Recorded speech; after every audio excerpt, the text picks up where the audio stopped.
Welcome back to PI Today podcast. I'm your host, Danae Jones, and I am a Medicare nerd. Today, we want to take you on an educational journey about Medicare compliance in your cases that you may or may not know about. Today, my guest is Marty Cassavoy. He is a senior vice president at ExamWorks. He flew all the way from Boston to be with me today. Thank you, Marty. Not only is he an exceptional attorney, he is a highly regarded expert in the MSP space. He flies all around the country to speak at major industry conferences like insurance industry. And let's just say he's wicked smart. Welcome to the show, Marty. Thank you for joining us. Thanks, Danae. This is fantastic. I'm very much appreciative to be here. Yeah, welcome back to Cali, I should say. Yeah, I know. It's great to be back. Before we dive into all things Medicare, tell us a bit about yourself. Well, I'm an attorney. I've been for the last 20 years practicing only in Medicare compliance. I am Boston-based, but as you said, like I'm flying all over the country, meeting with clients, meeting with people in the industry.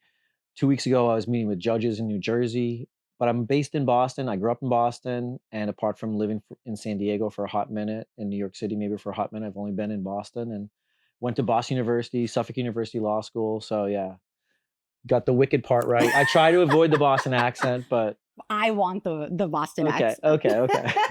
It's okay. You don't have to do a hard R with us. All right, I'll try not to. When you meet with judges, what is that? Is that for Medicare or on cases or? Yeah, no, trying to educate the judges about helping people settle cases when Medicare is part of the claim, which is a big, and depending upon the state, it can be a real sticking point. Certainly on the comp side, but also, on the liability side, it can slow down the ability for people to get their case resolved quickly. And so it's trying to educate judges about all the different moving parts, because the thing is this, judges are only so good as what the lawyers tell them 95% of the time. Oh, no So way. sometimes they have to have sort of that independent sort of understanding of what's actually happening, and to honestly to help litigants, to help plaintiff attorneys figure out if the plaintiff attorney doesn't deal with Medicare too often, how they can make things go faster, go smoother for their client, and also ultimately to protect their client's benefits, and also to prevent their client from having to pay, an exorbitant amount for their lien or something like that. Which we're going to really dive into soon. You serve as chairman on MARC. Can you explain what MARC is? Sure. It's the Medicare Advocacy Recovery Coalition. And basically the MARC Coalition is it's an industry trade group, but it is made up of organizations that are trying to make the Medicare program run smoother for everybody, to allow people to settle more cases quickly. So when MARC started, the whole point behind MARC was to try to make it so that we could get information on liens faster. Mhm. It was simple as that. We were having a really hard time getting information about Medicare conditional payment liens, and that was slowing down the ability to settle cases, because you couldn't get the information and nobody wanted to settle a case, and then 6 months or a year later get a letter to their client that says, oh, you owe $10,000 on this $12,000 settlement. Mm-hmm. So what we did at the time was we put together a bill. It was called the SMART Act, and this was back in 2013. And right before that, there was actually some really provocative, frankly speaking, congressional testimony about the inability to get liens resolved quickly. And so that actually was the thing that sort of pushed it. Now, that was, 13, 14 years ago. We're still advocating, and we're advocating right now for ORM termination, which on the comp side and in the auto no fault side is a big deal, where we want to have situations, we want to prevent situations where, and your clients might see this all the time, where their client, has for example, they have an auto claim, and they'll call and say, hey, I can't get my cancer treatment paid for. I can't get my, something that has to do with their personal medical care as opposed to an actual injury. And the reason why is because the comp carrier or the liability carrier, or rather the no-fault carrier, can't tell Medicare, hey, we're not responsible for this claim anymore, because Medicare has some really ridiculous rules around ORM termination. Yeah. So not to get too detailed on that, but honestly, like that's probably our number one area of concern right now. And it does have a significant impact on a beneficiary's ability to easily get benefits. So speaking of beneficiaries, explain to, and most of our audience is plaintiff friendly. We're PI attorneys.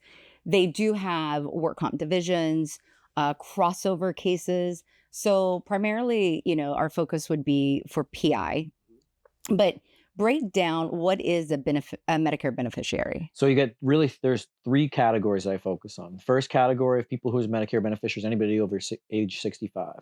So if you've paid into the Medicare program and you're 65 or older, you're going to get Medicare. That's the majority of people who are on Medicare. And I think that that's what we would all think of, Hmm. anybody over the age of 65.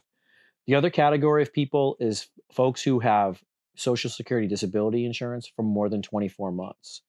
And so in this case, you're going to have some crossover, certainly, in a liability settlement, in a bodily injury claim where the person's been really seriously injured and they can't go back to work, right? They could potentially apply for Social Security disability. Obviously, plaintiff attorneys are working closely to try to figure out if that makes sense for their client. Um, that's the other big category of people who are Medicare beneficiaries. The third category is far less likely, and that's people with end-stage renal disease. But, if you break it down, I mean, anybody over age 65 or close to the age 65 when they're going to be settling their case, you as an attorney need to be thinking, okay, Medicare is going to get involved here potentially if we don't settle this case quickly, and or Medicare is already involved in this particular case. And we need to address that, think about that, understand how we can protect our client. And I would say, and fun fact, so Marty and I used to work together. I've known him for more than a decade, but he and I did work for a Medicare compliance company. And a lot of times, either liability or work comp, they're like, my client's only like, 30. And so going to the class two of someone that's reasonably Hmm. expected to become on Medicare, it is regardless of age. So Hmm. they could be getting Social Security disability benefits outside of the case before you got it. And so when it comes to plaintiffs, is the insurer checking for that, or is it their responsibility to ensure that they don't have a right to Medicare? So the insurance company, if they have the information, meaning they have certain key fields, they have obviously they'll always have the name of the individual. They obviously have usually the date of birth, and they'll have gender. If they have those three plus the social security number, or just the last 5 digits of the social security number for the individual, then they can query and determine whether or not electronically on a monthly basis whether or not a person's on Medicare. That information, once it's known, a reputable, good insurance company will communicate that information almost immediately to the individual and or their attorney. They should. If they don't, then obviously, then you you have a bit of an issue. Now, if you're an attorney who is representing a plaintiff and you're reluctant to hand over the social security number, you just want to be, and the person's under the age of 65, you want to be really cognizant of the fact that really truly let's investigate, is this person a Medicare beneficiary? Certainly there are certain cases where the person's probably not, right? You've got Yeah. a 27-year-old person who was injured but they're currently working, and they may have a claim that you're litigating, but at the end of the day you can pretty much tell that they're not a beneficiary. But there are many other people who you may not realize are in fact Medicare beneficiaries. Well, and I think just going back to the disability side of it, most of the attorneys are going to know because, you know, any type of settlement or verdict amount is going to offset benefits. So, plaintiffs, applicants get real nervous if their benefits are going to get interrupted. And I think that's a great telltale sign to double check and see, like, is this person on Social Security disability? How long? And do I have a responsibility to protect Medicare's interests? Right. And Correct? even if the person's not on Medicare right now, but they will be in, say, 3-4 months, and you're trying to settle that case, you still have a responsibility to protect your to protect your client's benefits, Yeah. and access to future care through Medicare to make sure that you're addressing it at the time of the settlement. Which I do want to circle back to how we can protect the cases and the interest, protect your client, protect Medicare's interest, and be above the law. But let's first start back with what is MSP compliance? Can you explain that? Sure, we call it MSP compliance. It's Medicare secondary payer compliance. So the Medicare secondary payer statute is pretty basic, and it basically says that Medicare cannot make payment for any medical care that is either the contractual or legal responsibility of another party. So in a bodily injury settlement context, you're not Medicare is paying for you get hurt today. Medicare pays for potentially your medical treatment because you haven't nobody else can pay for it. Medicare is going to pay for your medical treatment up until the point of your settlement. Hmm. And so when you go ahead and settle that case, the Medicare secondary payer statute basically says that by settling that case, you settle a case for $100,000. That $100,000 payment represents the responsibility of another party for that medical treatment. And then that is Medicare says, well, we have to pay secondarily. So all the treatment that we've paid up until this point is in fact recoverable through the $100,000 settlement. And moreover, if you go ahead and settle that case, and when you settle it, you're resolving some medical that's likely to happen in the future, then Medicare wants you to also think about that $100,000 as paying for that future medical. Hmm. So that's the way that the statute's basically designed. Is I mean, from a taxpayer's perspective, it makes sense, right? You'd say, well, if we're paying all this tax, we're both paying taxes right now into the Medicare program.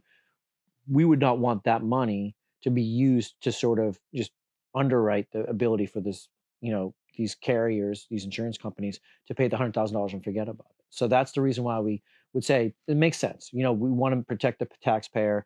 Medicare's never going to pay or should not pay when somebody else was either legally or contractually responsible. When was the statute added to the books? So the statute actually came into law in 1980. This actually December 5th, 1980, and that's when the Medicare statute was amended to allow to actually require liability insurance and no fault insurance to be part of this Medicare secondary payer program.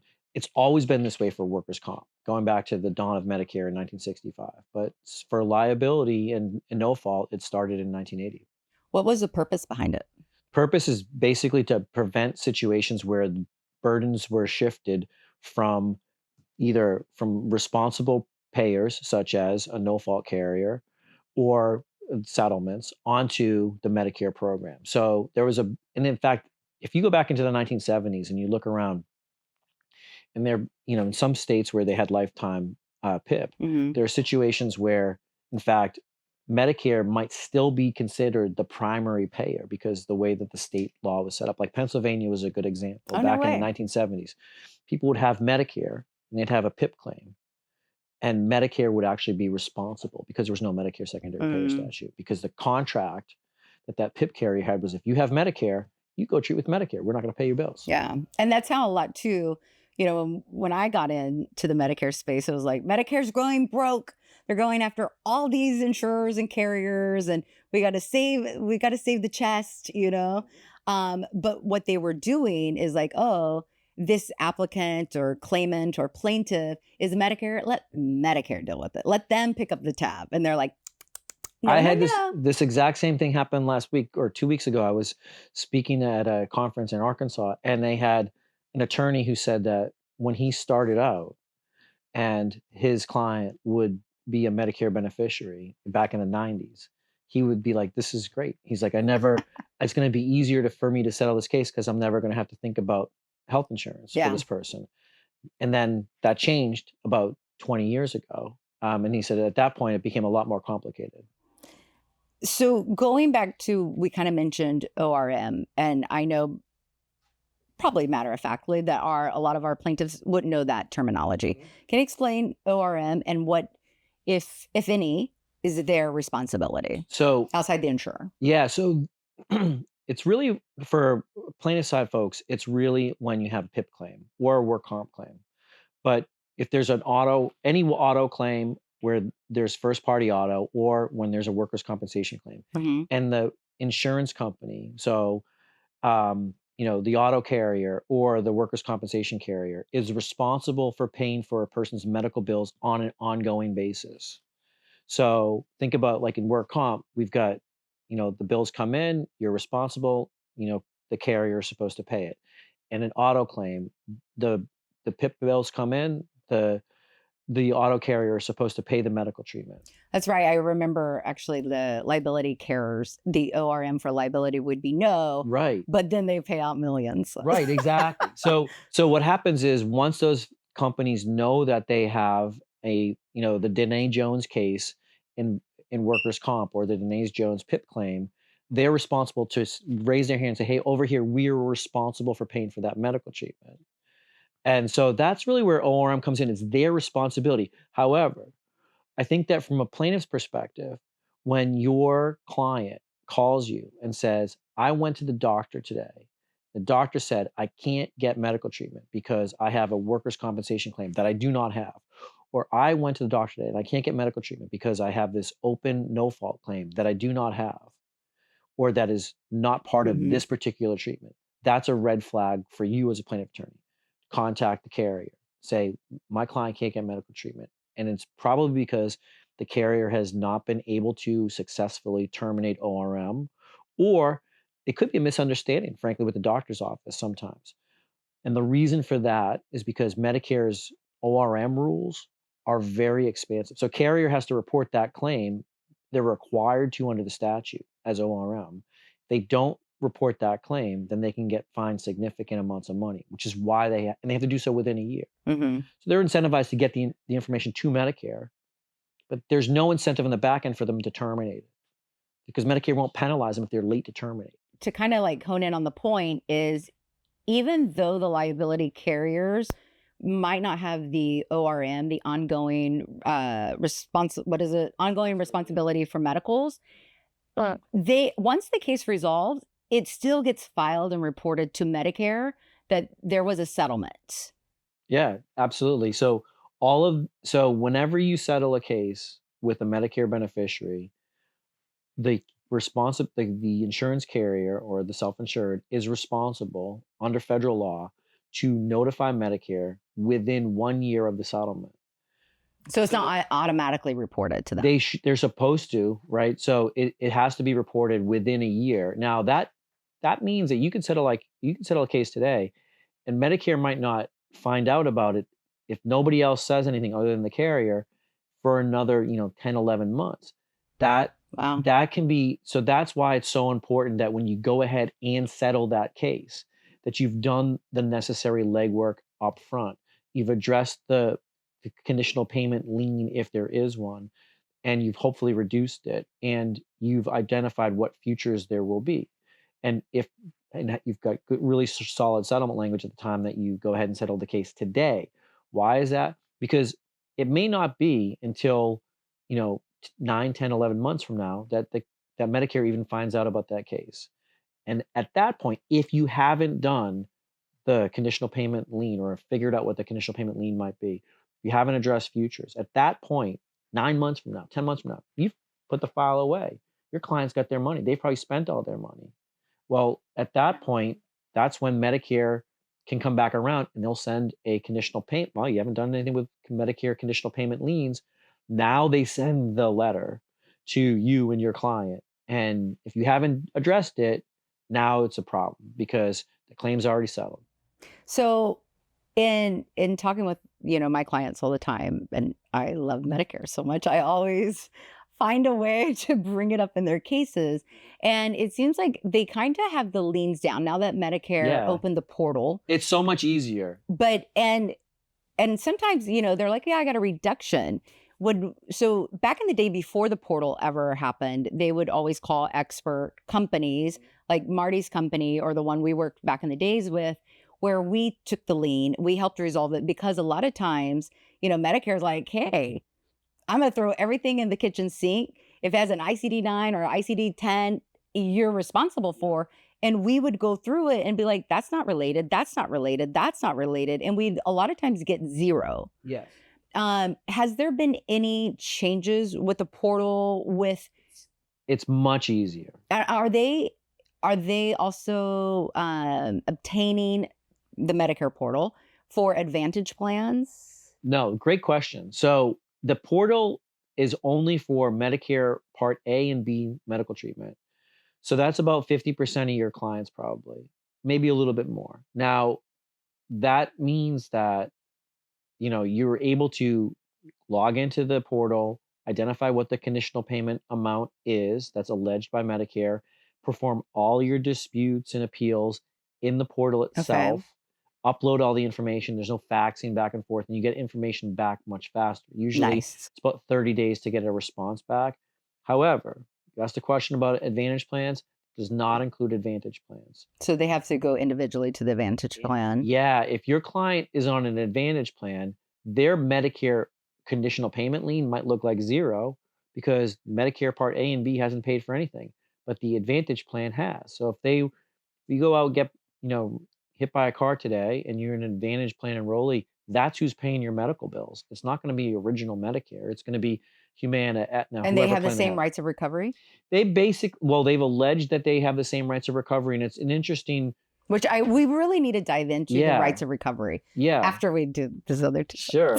So it's an interesting mix with an Advantage plan where Advantage plans oftentimes have blown up their right of recovery really by suing carriers, by suing liability carriers on the back end of settlements. And so, prior to the settlement, they will want to deal, and they do much more effectively, I think, deal with plaintiff and plaintiff attorneys than they do the carriers. Yeah. It's only after the fact, when they, lo and behold, came across the fact that no one did anything, that they might go after a carrier, and that's where they tend. Does your company deal with Advantage plans recovery? We do, and I think that the challenge with Advantage plans is because, so original Medicare is centralized. It's one system for all 50 states.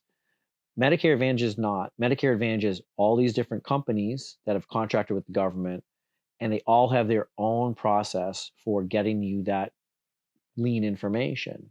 And in some states, that might be really quick and easy.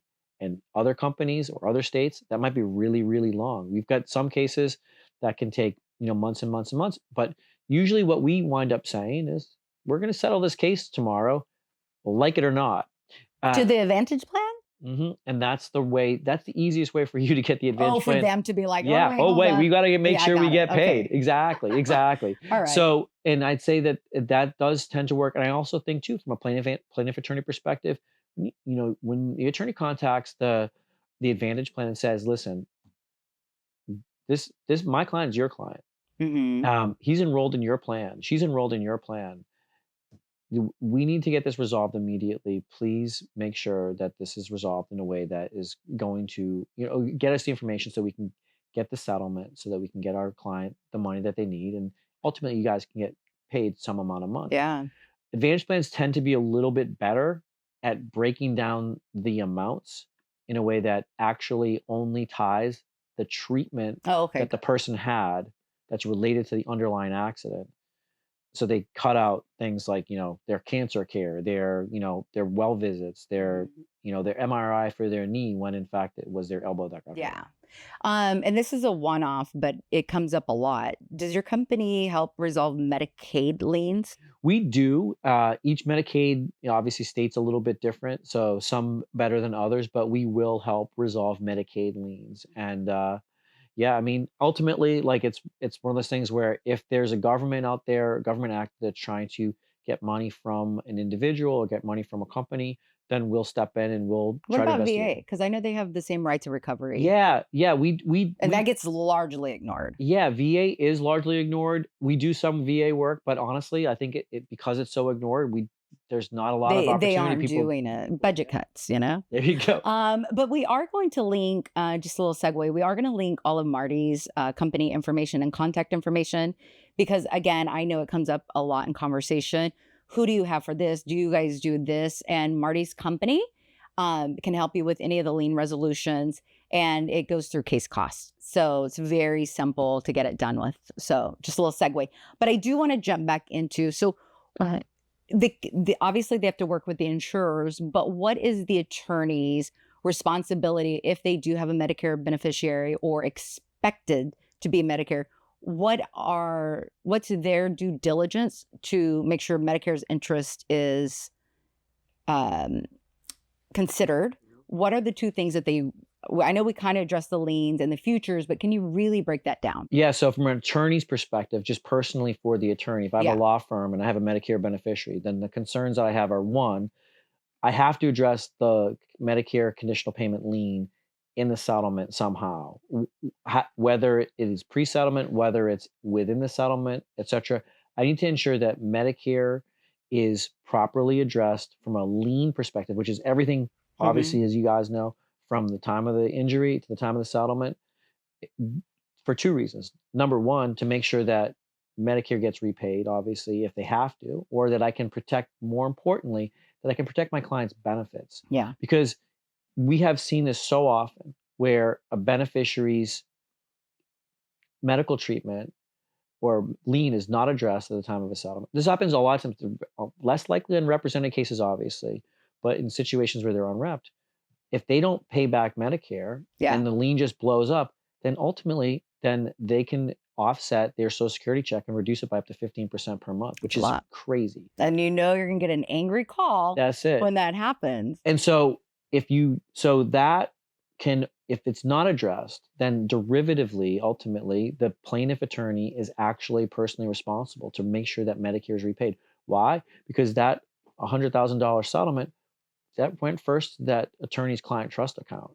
And that, by getting paid, you've been a recipient of a Medicare primary payment, and Medicare will sue plaintiff attorneys. They have done so successfully. Um, Thankfully, they haven't had to do it very often, and the reason why is because I think the plaintiff bar is very well educated at this point on the importance of that. That's nothing new. Um, when it comes to the, like, say they do the lien resolution, do they need to add that into the language of the release so Yeah, that way it's noted that it's been addressed? I always recommend that there be at least one paragraph explaining the status of whatever happened in the past with regard to Medicare's conditional payments, and then the path to resolve it post settlement. Because Medicare's really, their conditional payment recovery right doesn't germinate until the payment gets received. So the $100,000 goes into your attorney trust account. There should be, within that settlement, an explanation, basically a roadmap to say this is what we're going to do with regard to the conditional payment lien. And they also offer, I'm going to say this, but like templates that you can That's do right. for the language, correct? They can That's reach right. out to you guys and Yeah, we secure have that. recommended settlement language for sure on that, and that sort of like gets into like the whole other piece of this, which is the futures, right? Like, so Yes, let's break down the futures. their I'm past obsessed is with this. their past is past, but future is what's happening, obviously, And that going goes to forward. federal statute that both have to consider Medicare's interest in the past and in the future. Yeah, exactly. So, like, when you're thinking about settling your case, Medicare will say that their policy, although they haven't written it up very often, but their basic policy is that if you are receiving a settlement, that those settlement proceeds are what is used for all your medical treatment, regardless. And so So that can include wait, future. let's clarify that. So a lot of times, should Medicare pull your case, pull the claim, read through the settlement, if there is zero consideration in even just the language of the release, what can happen? If there's zero consideration in the language of the release with regard to futures, then what you need to make sure, well, first of all, what can happen Yes. if it's unreasonable that you're settling a case, and usually these are cases that are, very, very large cases, but if it's a very large settlement and you're settling that case and the person's on Medicare and you've not in any way considered or thought about future medicals, then Medicare can say, hey, listen, plaintiff, you received X hundreds of thousands or millions of dollars in this settlement, and nothing was done with regard to future medical, and you've been treating regularly and constantly, and we're making all of your medical payments. You just received this big settlement. You got to use that before we're going to allow you to start to start receiving The Medicare. entire amount.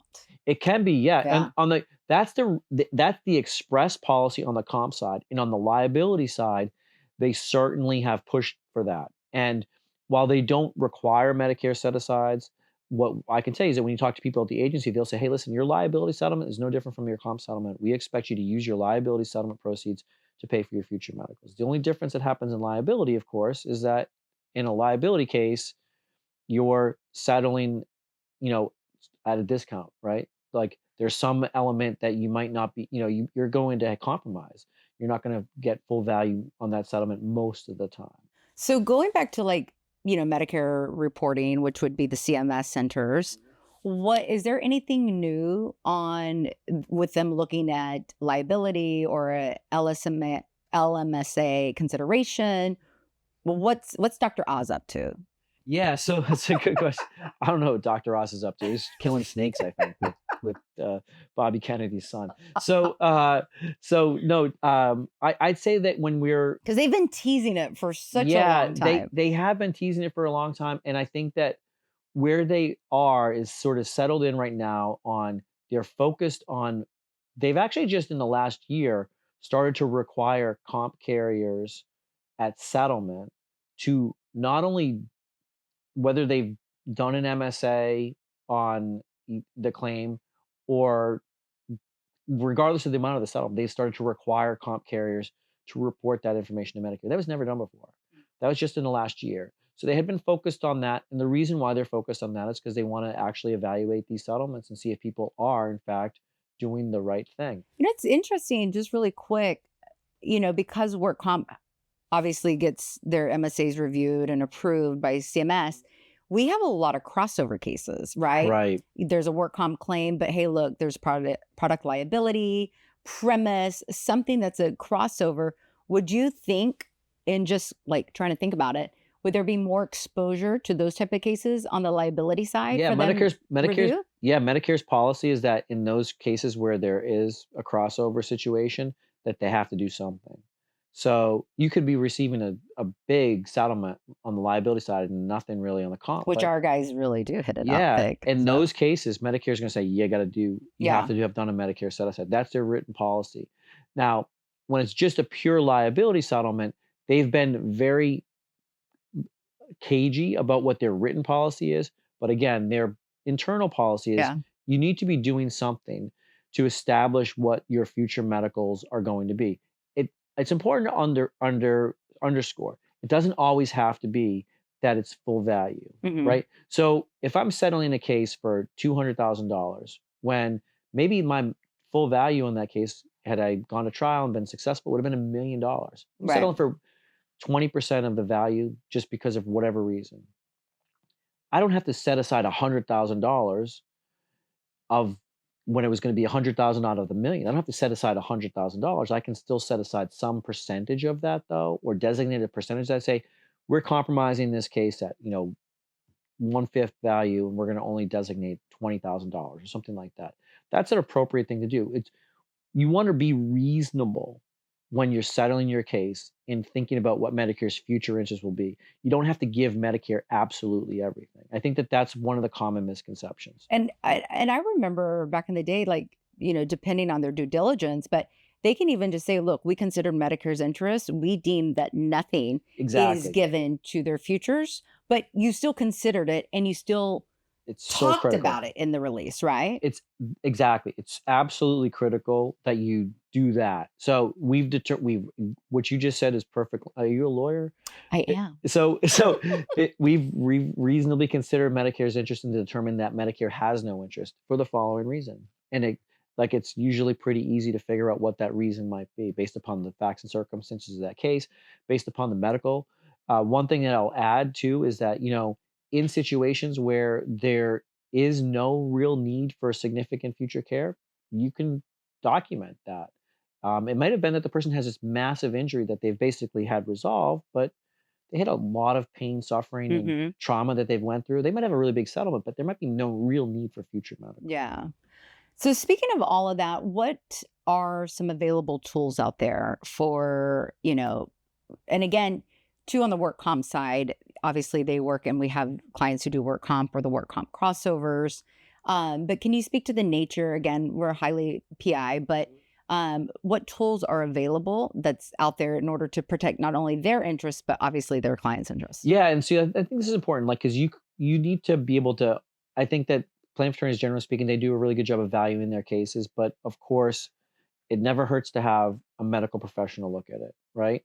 And so, Really quick. yeah, So we're in the land of AI. yeah, And a lot of times, me, I love cost projections Yeah. and the value of the cases. Yeah. They're like, oh, I did it. I ran it through chat, Can you talk about why they should not just be arbitrarily picking out numbers? ChatGPT will tell you anything you want to know. And so that's the basic, honestly, that's the And big, I'm sure you guys are facing that a lot yeah, for cost cutting I think that reasons. that's true. I think that I would say that where we would come down and how I think that the value of it is that there's always the need for a professional to at least look at it and eyeball Hmm. it. I'm a lawyer, I'm not a nurse. And if you told me that physical therapy in the state of California costs, you know, $30 or costs $90 per visit, I can't tell you. I don't know, but a nurse can look at it and know, right? Hmm. Medical professional can look at it and know. And so chat might tell them that it's $900, right? And like if you're not somebody who really is seasoned, you wouldn't necessarily know the right answer to those questions. I will say this, that usually a medical Are they projection, pulling from the red book, the blue yeah, book? right. There's a lot of complicated ways to kind of Yeah. have to evaluate these. And in doing so, Medicare has strict regulations on that. they don't have AI doing it. They have humans on the other side who are doing this, believe it or not. And when those humans are doing it, the humans are going to look at it in a certain way. And one thing, like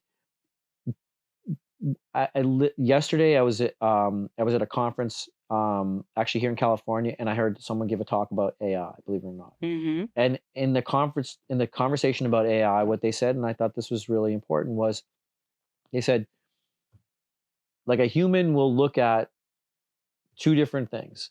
They'll see something that was created by AI, and they'll see something that was created by a human. And humans tend to uh, gravitate more towards the thing that was created by the human. So you have to be a little bit careful about relying upon, some random evaluation of future medical. You want to be very careful about that. And if you have a nurse who works in your office, talk to her about it. Hmm. Talk if you don't have a nurse that works in your office, then talk to an expert and have that conversation. It doesn't cost in the big scheme of things. When you look at these Yeah. settlements and the amount of money that you're, ultimately going to be involving all these larger cases, it doesn't really cost a lot of money to call in an expert, have them take a look at the case. They'll get a report back to you in about 10 days to 2 weeks. And kind of to the point about human nature versus like AI, within Medicare, the centers of Medicare, there's different regions, different offices, and they're vastly different from one another. What you 100%. could get through, say, from the Walnut Creek office is completely different than the San Francisco office of Medicare. And it's the same training, the same ones, but they have different views on it. So chat can't adjust to that should they pull it. That's right. Yeah, there is a lot of know-how to this, fortunately or unfortunately. I think fortunately because it keeps me in a job.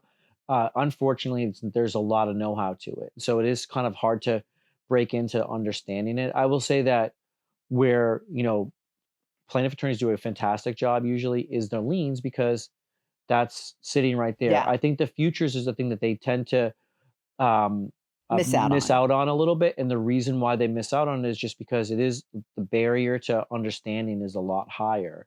Um, One thing to point out, obviously, if you've done a good job of evaluating your file and you've got medical reports and you've got a really good medical projection and you've incorporated that into the settlement, it doesn't have to be that, Marty Cassavoy or ExamWorks created your medical projection. It could have been your office created your medical projection. But at the end of the day, you want to have something that's reasonable and appropriate that, isn't just a made up number. Right, right. So your company offers MSAs, LMSAs. What is future medical allocation? Is it the same kind of, is it the cost projections? Yeah, so like basically it's sort of like a medical cost projection, but it's designed for a smaller case. Okay. So, in a smaller case where you might say, "Hey, we're going to settle this case for, whatever small amount of money it will be." It can be helpful. It's a very quick report to put together, and it just designates even a small amount of money a lot of times. But that goes into the settlement, and then the beneficiary can use that money. It's usually a small amount of money. And it actually made me think about it because when you said a small case, Mhm. so class one, class two has different values Yeah, placed. Say if they have to report, what are the values? So when you think of it's a small case, it's not necessary. it's true. What's class ones? Okay. So class one, and we call it class one in workers' comp, which is any case that settles with a Medicare beneficiary for greater than $25,000. 25K. 25K is a pretty small case, right? Now, back when that threshold was created was 2006. They haven't changed that in 20 years. Yeah. So Sounds about right. $25,000 was a little bit more money back in 2006. It wasn't still even a ton of money back then. Yeah. Now it's really not that big of a settlement. And a class two case is anybody who has got a reasonable expectation of Medicare enrollment within 30 months. So they're in the process of applying for SSDI, or they're almost 65 years old, and their settlement is greater than 250. So in comp, a $250,000 settlement, that's a pretty big settlement. Mm-hmm. Now, when you have a situation where there's comp plus liability, obviously you're going to probably have a settlement that's greater than 250. So just be mindful of that. And I kind of want to, because I love this so much, but even so the cost projections, the liability, Medicare set-asides, even outside of, say, Medicare, when it comes to valuing your cases. So this was really hard for me because of what my background was when I kind of came onto the PI side. They were like, oh, I have a surgical wreck, or I have an injection wreck. Give me policy. And my brain doesn't work that way. I see, okay, you have a surgery, but there's revisions. It's not a one-time fill. It's a lifetime supply, So how can, and all the tools that you have and what's available, because our clients are very used to doing life care plans, but how can we take, because it's such great, I think, an exercise to practice in their cases, but even outside, how can we take these tools on a PI side and add value to the claim? Yeah. And more money in your client's pockets. Yeah, right? I mean, ultimately, when you're looking at like a liability set aside, for example, at the end of the day, I mean, the goal is to try to establish an amount of money that person is going to need for the rest of their life. So a liability set aside can be usually is a pretty conservative assessment. However, there are a lot of treatments in there that, their person's it shows the level of treatment and care that person's going to need. Now, the difference between a set aside and a life care plan is that a set aside is only focused on the medical and the prescription drugs. It leaves out, all of the other parts of that person's, medical needs.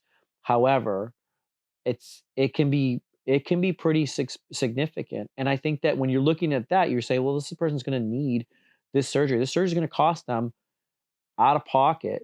The way that we were going to allocate this is going to be at the usual and customary cost. That's what they're going to have to pay out of pocket. They're going to have different to pay pricing. Right. They're going to have to pay for a surgery that, you'd be looking at like $60,000, $70,000 for some of these surgeries, obviously. So, and then if depending on their life value. That's right. So what, a back surgery is that every 7 years? Technically for revision? It's knee surgery is every 7 years Yeah. is usually the way it works. So in a projection, so if you have a surgery and say you're 25, and I come from like for Medicare standpoint, but you can use this to add the value regardless of Medicare through cost projections or whatnot. Right. So they're going to take that $60,000 surgery and how many revisions every 7 years from your life expectancy. Now add that to the value of the case. Right. And the thing about that too is that's an appropriate and reasonable evaluation of that person's needs from a medical perspective. Sure, people are going to change over time, but we have to expect that, you're going to basically have the same version of that person for the rest of their life, whether it's, people lose weight, they gain weight, people, get old, people, etc. Their joints change, but there are certain baseline medical conditions or medically accepted practices that you have to follow. So if I had a knee replacement surgery, I'm going to be able to project that that's going to happen, X number of times for the rest of my life, And similarly with prescription drugs, one thing that we encounter is like people say, well, I don't need to have that particular prescription drug for the rest of my life. What Medicare will say and what a life care planner will often say is, sure, you might not have that particular drug, but you will have a drug that'll be a substitute for that drug because of the chronic care that you are going to need. Whether it's if you've got for example, obviously we see a lot of people with psych claims. Like you don't just Yeah. Gently drop your psych drug. That's a recipe for disaster. Yeah. So you're going to be on that drug for a long time and probably for the rest of your life. That's okay. That's what's keeping you Hmm. a normal human. Well, and it's interesting in work comp, prescription drugs was the bane of everybody's Hmm. existence because that could really, truly, depending on what the allocation was, could really hinder a case resolving. Yep. And I find it fascinating in liability on this side. We don't have that issue with drugs. Like our Hmm. providers look to treat and resolve and move on. They aren't passing out the Yep. prescription pads That's like right. work comp does. So I actually really like that side. Yeah. But nothing's ever a one-time fill in I guess evaluating the value of the case. So the thing about work comp claims and the work comp MSA and the liability MSA is that a work comp MSA is going to be calculated at the work comp state fee schedule rate, and a liability MSA is calculated at usual and customary. So if I'm thinking about a surgery, that surgery might in comp, be a $27,000 value, just to make a number up. But on the liability side, when I do an LMSA, that value is going to be so much higher, potentially like $50,000, $60,000, because it's not at that state fee schedule rate.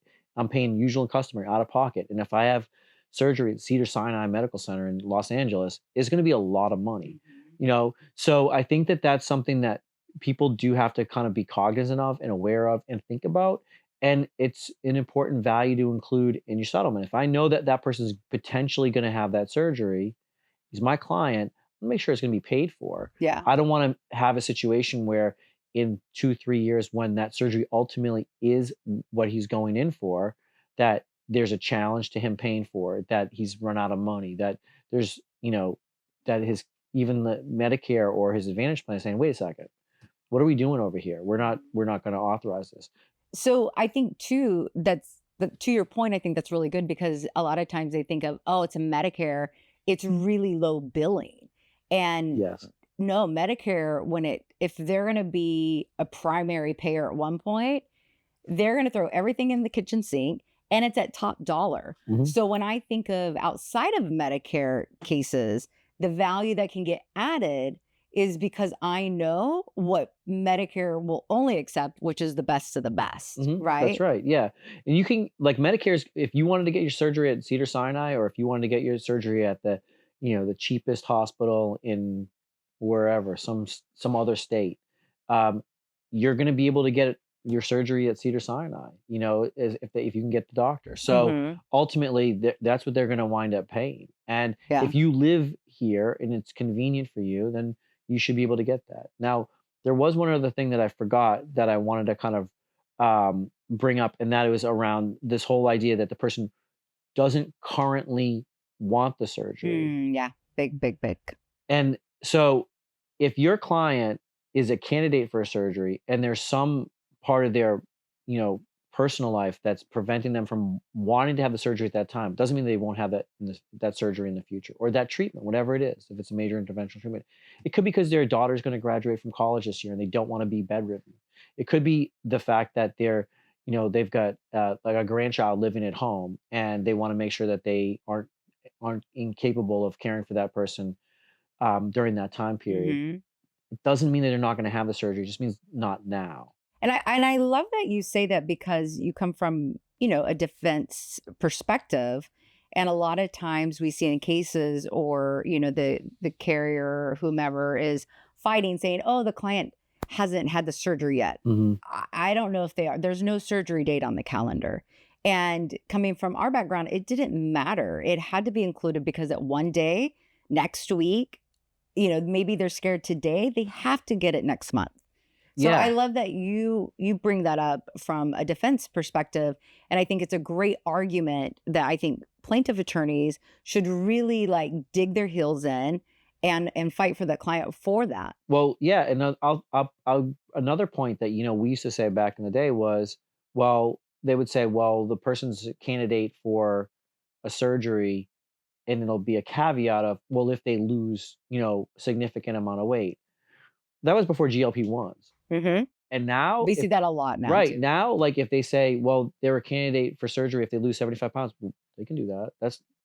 that might not be that big of a challenge We anymore. actually dispense the meds for them because that happens all the time. You can't get the back surgery unless you lose weight. That's it. And so some of those things that were previous barriers to a better, more successful intervention where doctors wouldn't clear a person for surgery, it's much faster for them to clear the person now. It makes it more likely that they will actually have that treatment. Because before the GLPs, actually Dr. Nick we would do lap bands on a lean. Yeah. Yeah, so they could lose the weight and get the surgery. Yeah, and that's and But how would that happen? Like, so say if a client needed to lose the weight, they didn't want the surgery just yet, and then it comes up, there's an opportunity to resolve the case. Are you able to, or are they able to get the medication into the settlement and include the surgery that they ultimately need and Yep. that the insurer is responsible for? Yeah, so GLP-1s on the comp side, I can just tell you, is a complete hot button issue, and that was another topic at my conference that I was at. However, what I will say is that if it's the case that from a plaintiff perspective, your client just needs to lose a little bit of weight, relatively speaking, but the GLP-1 is going to get them to that point. Mhm. And once they go ahead, have that surgery, they're going to have a much more successful outcome. They're going to become ambulatory. They're going to be able to maintain their weight and keep the weight Yeah. off. Then you're going to pay for that GLP-1 right up front, and then settle have the surgery. All those things can be included in the settlement. I would negotiate that for sure.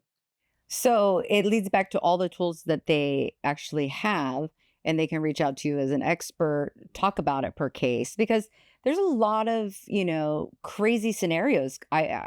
And I don't recall all the details, but I remember, and I think I called you on this particular one. I know that Grayson Goody had an interesting run-in regarding Medicare on his client, that the judge ultimately inserted Medicare rights, and the client, was somewhere in a gray area. So things do happen in PI cases, and I think Marty can be a really great expert. And there's a lot of tools out there where through case costs that you can get your hands on. And we'll link all your contact information. I really appreciate this. Is This like has been fantastic. passion subject I with flew me. all the way in just for this today, of course. My guys. So, but thank you again, Marty Cassavoy, Senior VP at ExamWorks, and he will be available to talk about his expertise and give you all the tools that you may need in your cases. Thank you, Marty. Thank you.